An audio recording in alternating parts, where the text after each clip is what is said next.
ನಮಸ್ಕಾರ ಸ್ನೇಹಿತರೆ, ಜ್ಞಾನವಿ ಯೂಟ್ಯೂಬ್ ಚಾನಲ್ಗೆ ಸ್ವಾಗತ.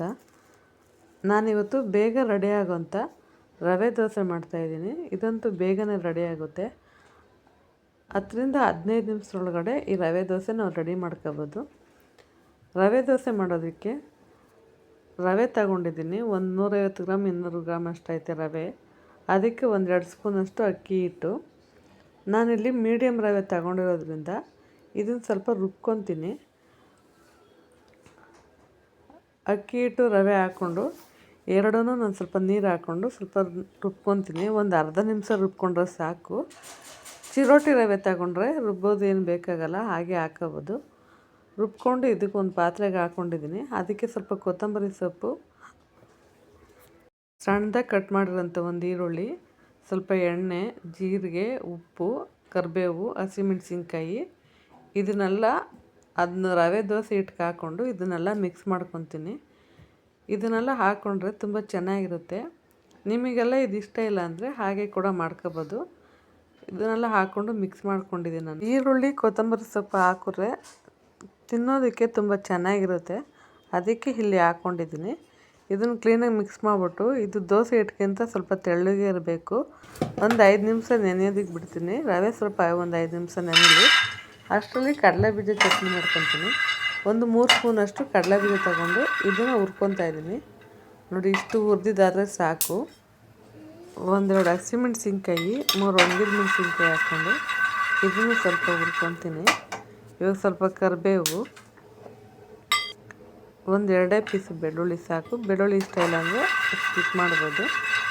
ಹಾಕ್ಕೊಂಡು ಇದನ್ನು ಸ್ವಲ್ಪ ಹುರ್ಕೊಂಡು 1-2 ಸ್ಪೂನು ಕಡಲೆಪಪ್ಪು ಹಾಕ್ಕೊತೀನಿ. ಅಂದರೆ ಹುರ್ಗಡ್ಲೆ ಹಾಕ್ಕೊಂಡು ಇದನ್ನು ಮಿಕ್ಸ್ ಮಾಡ್ಕೊತಾ ಇದ್ದೀನಿ. ಹುರ್ಕೊಂಡು ಸ್ವಲ್ಪ ಇದು ತಣ್ಣಗಾಗಕ್ಕೆ ಬಿಡಬೇಕು. ತಣ್ಣಗಾದ್ಮೇಲೆ ಒಂದು ಮಿಕ್ಸಿ ಜಾರ್ಗೆ ಹಾಕ್ಕೊಂಡು ರುಚಿಗೆ ತಕ್ಕಷ್ಟು ಉಪ್ಪು ಹಾಕ್ಕೊಂಡು ಸ್ವಲ್ಪ ನೀರು ಹಾಕ್ಕೊಂಡು ಇದನ್ನು ರುಬ್ಕೋಬೇಕು. ನುಣ್ಣಗೆ ರುಬ್ಕೋಬೇಕು ಇದನ್ನು. ನೋಡಿ, ಇಷ್ಟು ನುಣ್ಣಗೆ ರುಬ್ಕೊಂಡಿದ್ದೀನಿ. ನಿಮಗಿಷ್ಟು ನೀರು ಬೇಡ ಅಂತಂದರೆ ಗಟ್ಟಿಯಾಗಿ ರುಬ್ಕೊಂಡು ಚೆನ್ನಾಗಿರುತ್ತೆ. ಗಟ್ಟಿಯಾಗಿ ರುಬ್ಕೊಂಡು ಅನ್ನಕ್ಕೆ ಹಾಕ್ಕೊಂಡು ತಿಂದು ಚೆನ್ನಾಗಿರುತ್ತೆ. ಈ ಚಟ್ನಿ ಅನ್ನದಲ್ಲೂ ತಿನ್ಬೋದು. ಈ ಚಟ್ನಿ ತುಂಬ ಚೆನ್ನಾಗಿರುತ್ತೆ.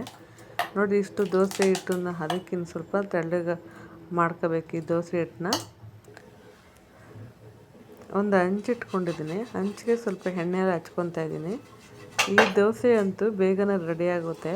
ಹಂಚಲ್ಲಿ ಸರಿಯಾಗಿ ದೋಸೆ ಎದ್ದೋಳಲ್ಲ ಅಂತಂದರೆ 2 ಅವರ್ ಮುಂಚೆ ಹಂಚಿಗೆ ಎಣ್ಣೆ ಹಚ್ಕೊಂಡು ಬಿಸಿ ಮಾಡಿಟ್ಕೋಬೇಕು.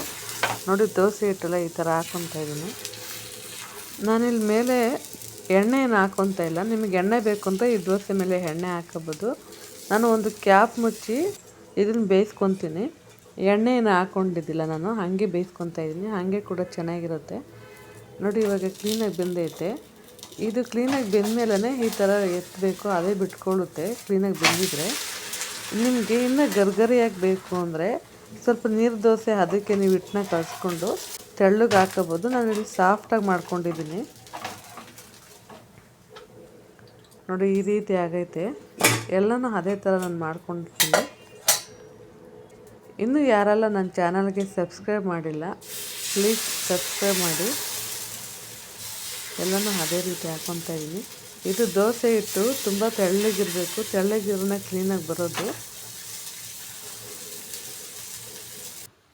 ನಾನು ಸರ್ವ್ ಮಾಡ್ಕೊಂಡಿದ್ದೀನಿ. ಇದು ಚಟ್ನಿ ಮತ್ತು ನಾನು ರಾತ್ರಿ ಅವರೆಕಾಳು ಸಾಂಬಾರು ಮಾಡ್ಕೊಂಡಿದ್ದೆ, ಅದೀಗ ಹಾಕ್ಕೊಂಡಿದ್ದೀನಿ. ಇದು ಸಾಗುವಲ್ಲೂ ಕೂಡ ತಿನ್ಬೋದು, ಚೆನ್ನಾಗಿರುತ್ತೆ ರವೆ ದೋಸೆ. ನಾನು ರಾತ್ರಿ ಅವರೆಕಾಳು ಸಾರು ಮಾಡ್ಕೊಂಡಿದ್ದೆ, ಅದರಲ್ಲೂ ಕೂಡ ತಿಂತಾಯಿದ್ದೀನಿ.